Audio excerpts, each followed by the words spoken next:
Hello everyone and welcome back to B tutorial series. Today we are going to discuss about divider element. So if you head over to your elements tab, you will see a divider element in here. Just drag and drop into your page and you can see the divider has been added to your page.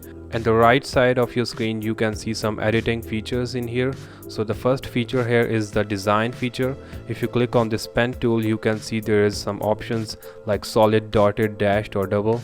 It will actually change the appearance of your line. So let's just change it to the dotted line. So you can see the dotted line has been appear on the page. Next feature we have here is use content as feature. So if you click on the pen tool, you can see there are some options like text, icon or none. Currently it has been set to the none feature. So if I want to add some icon in here, I can click on the icon and you can see there is an icon appeared on our divider element. So if you want to change the appearance of your icon, let's just click on the icon tool and you can see there are some icons shown up in here. So let's suppose I want the Android icon. Click on the Android and you can see the Android icon has been appeared on our divider. So next feature we have here can change the alignment of your icon.